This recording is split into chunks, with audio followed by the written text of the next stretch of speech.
ఉమ్మడి విశాఖ జిల్లాలో స్థానిక సంస్థల కోటాలో జరుగుతున్నటువంటి ఎమ్మెల్సీ ఉప ఎన్నికల్లో వైఎస్ఆర్సీపీ అధినేత జగన్మోహన్ రెడ్డికి అలాగే ఆ పార్టీ తరపున అభ్యర్థిగా పోటీ చేస్తున్నటువంటి బొత్స సత్యనారాయణ గారికి టీడీపీ అధినేత అలాగే ఆంధ్రప్రదేశ్ ముఖ్యమంత్రి చంద్రబాబు గారు ఊహించినటువంటి ట్విస్ట్ ఇచ్చారు. గెలిచేటువంటి అవకాశం ఉన్నప్పటికీ రాజకీయాల్లో హుందాగా వ్యవహరించాలి అనేటువంటి ఉద్దేశంతో ఈ స్థానిక సంస్థల ఉప ఎన్నికల్లో కూటమి తరపున అభ్యర్థిని ప్రకటించకుండా దాంట్లో పోటీకి ఇప్పుడు కూటమి ప్రభుత్వం దూరంగా ఉన్నటువంటి నేపథ్యంలో అసలు చంద్రబాబు గారు ఈ నిర్ణయం ఎందుకు తీసుకున్నారు, ఎందుకు ఈ స్థానిక సంస్థల కోటాలో జరగబోతున్నటువంటి ఎమ్మెల్సీ ఉప ఎన్నిక కోసం ఇప్పుడు కూటమి ప్రభుత్వం దూరంగా ఉంది అనే దాని మీద మనం విశ్లేషణ చేసుకునేటువంటి ప్రయత్నం చేద్దాం. ప్రస్తుతం మనతో పాటు ఉన్నారు ప్రముఖ రాజకీయ విశ్లేషకులు కేవీవి ప్రసాద్ గారు. సార్తో మాట్లాడదాం. సార్ నమస్తే. సార్ నమస్తే అండి. ఉమ్మడి విశాఖ జిల్లాలో స్థానిక సంస్థల కోటాలో జరగబోతున్నటువంటి ఈ ఎమ్మెల్సీ ఉప ఎన్నికల్లో చంద్రబాబు గారు ఇటు వైసీపీ అధినేత జగన్మోహన్ రెడ్డికి అలాగే ఆ పార్టీ తరపున అభ్యర్థిగా పోటీ చేస్తున్నటువంటి బొత్స సత్యనారాయణ గారికి ఊహించినటువంటి షాక్ ఇచ్చారు, ట్విస్ట్ ఇచ్చారు. ఏంటా ట్విస్ట్ అంటే గెలిచేటువంటి అవకాశం టీడీపీకి ఉన్నప్పటికీ కొంతమంది వైఎస్ఆర్సీపీలో ఉన్నటువంటి స్థానిక సంస్థల ప్రజాప్రతినిధులు వైసీపీకి గుడ్ బై చెప్పి కూటమిలోకి వచ్చేందుకు సిద్ధంగా ఉన్నప్పటికీ కూడా చంద్రబాబు గారు ఈ ఎమ్మెల్సీ ఉప ఎన్నికల్లో పోటీ చేసేందుకు దూరంగా ఉంటున్నారు. ఆయన పోటీ చేసేందుకు సుముఖంగా లేరు. ఈ నేపథ్యంలోనే బొత్స సత్యనారాయణ గారి అభ్యర్థిత్వం ఏకగ్రీవం అయింది. ఆయనక ఏకగ్రీవంగా ఆ ఉప ఎన్నికల్లో గెలవడం జరిగింది. ఏంటి సార్ అసలు జగన్మోహన్ రెడ్డికి అలాగే బొత్స సత్యనారాయణ గారికి ట్విస్ట్ ఇస్తూ చంద్రబాబు గారు ఇటువంటి నిర్ణయం తీసుకోవడం వెనక కారణం ఏంటి?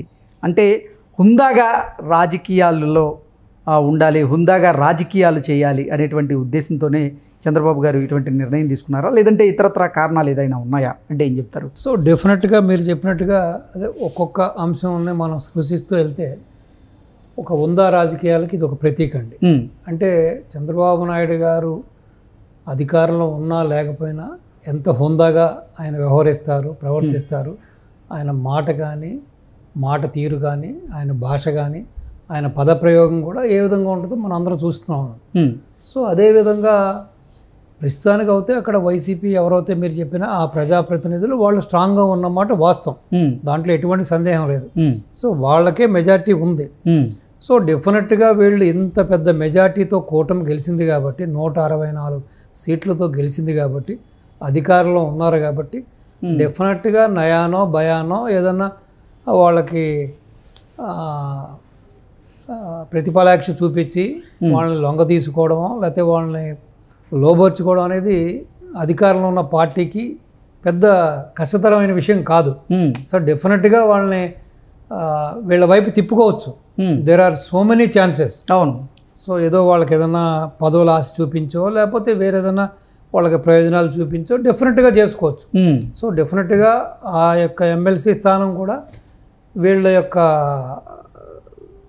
చేజెక్కించుకోవడానికి అవకాశాలు మెండుగా ఉన్నాయి. అంతెందుకు అసలు వైఎస్ఆర్సీపీలో ఉన్నటువంటి ఈ స్థానిక సంస్థల ప్రజాప్రతినిధులు ఎవరైతే ఉన్నారో వారు వైసీపీకి గుడ్ బై చెప్పి కూటమిలో చేరేందుకు కూడా మొగ్గు చూపుతూ ఉన్నారు. ఇప్పటికే కొంతమంది వైసీపీకి గుడ్ బై చెప్పి కొంతమంది కార్పొరేటర్లు జనసేనలో కూడా చేరినటువంటి దాఖలాలు ఉన్నాయి.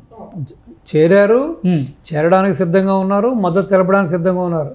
అయినా సరే ఇక్కడ చంద్రబాబు నాయుడు గారి యొక్క ఆ రాజనీతి, విజ్ఞత మరొక్కసారి అంటే పాలిటిక్స్ అంటే కేవలం పదవులే కాదు, పాలిటిక్స్ అంటే కేవలం రాజకీయం చేయడమే కాదు, కేవలం ప్రతిపక్షాలను ఇబ్బంది పెట్టడమే కాదు, ప్రతిపక్ష కార్యకర్తలని నాయకుల్ని మనం ప్రలోభ పెట్టి లేకపోతే వాళ్ళని హింసించి తప్పుడు కేసులు పెట్టి లోపరుచుకోవడం కాదు.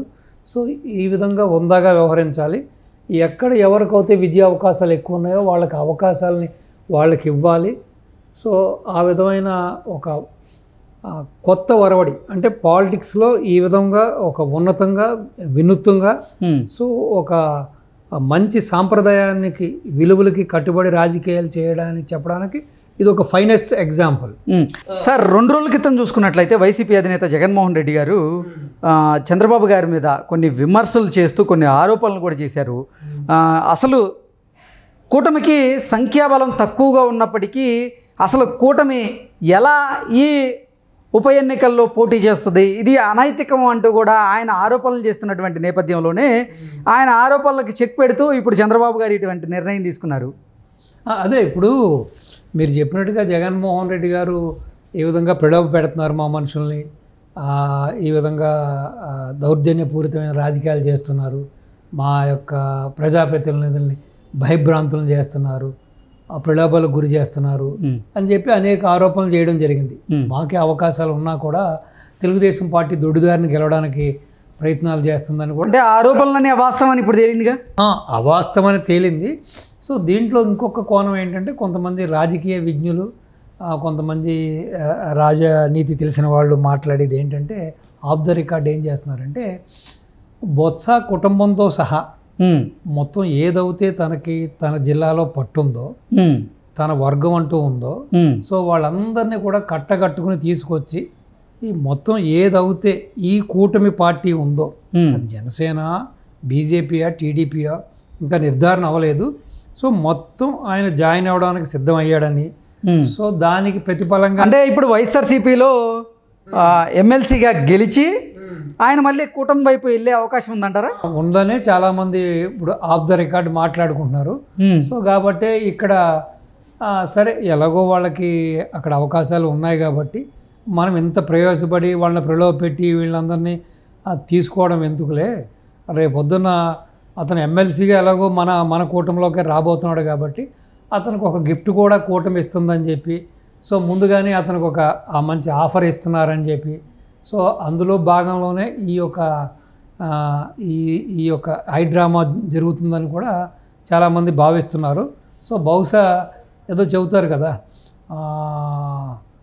మొత్తం కుటుంబ సమేతంగా వచ్చేవాడిని మొత్తం పార్టీని మొత్తం ఊడ్చేసేసి వైసీపీకి అక్కడ ప్రాతినిధ్యం లేకుండా తన వర్గాన్ని మొత్తం తీసుకొచ్చినప్పుడు, సో ఒక్కడితో పోయేది మొత్తం అందరూ వస్తున్నారు కాబట్టి, సో ఈ విధంగా చంద్రబాబు నాయుడు గారు కానీ కూటమి నాయకులు కానీ ఈ విధంగా ఆలోచించే ఈ విధంగా ఇటువంటి ఆలోచన తీసుకున్నారని కూడా కొంతమంది కొన్ని వర్గాల ద్వారా మనకు ఉన్న విశ్వసనీయమైన సమాచారం. కానీ తెలుగుదేశం పార్టీ శ్రేణులు కానీ అలాగే కూటమికి చెందినటువంటి కొంతమంది నేతలు కానీ లేదు విశ్వసనీయత కోసం అలాగే అంటే హుందాగా వ్యవహరించాలి అనేటువంటి ఉద్దేశంతోనే చంద్రబాబు గారు అలాగే కూటమి నేతలు ఇటువంటి నిర్ణయాన్ని తీసుకున్నారు అంటూ కూడా వారు చంద్రబాబు గారి నిర్ణయాన్ని కూడా స్వాగతిస్తూ వస్తున్నారు.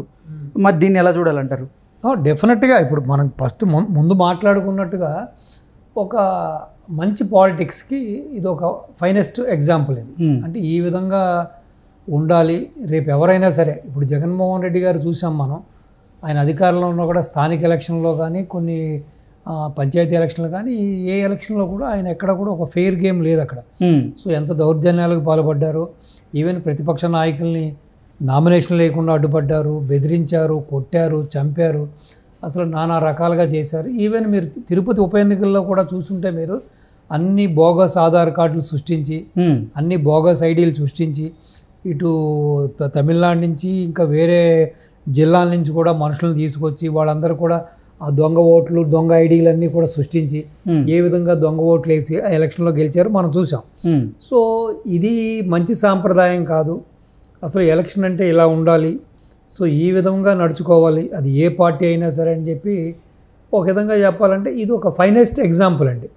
అంటే ఒక ప్రజా జీవితంలో ఉన్నప్పుడు, ఒక ప్రజాస్వామ్యంలో మనం ఉన్నప్పుడు ఒక రాజకీయ నాయకుడు ఎలా నడుచుకోవాలి, ఎలా నడుచుకోకూడదని చెప్పడానికి బహుశా బాబు గారు తీసుకున్న ఒక మంచి నిర్ణయంగానే మనం దీన్ని స్వాగతించాలి. డెఫినెట్గా ఇది మిగతా పార్టీలు కూడా ఫ్యూచర్లో కూడా ఇటువంటి యొక్క ఇంత ఉందాతనంగా వ్యవహరిస్తే కూడా చాలా బాగుంటుందని చెప్పి మీ ద్వారా నేను ఆశిస్తున్నాను. Okay sir, thank you so much అండి. నమస్తే అండి.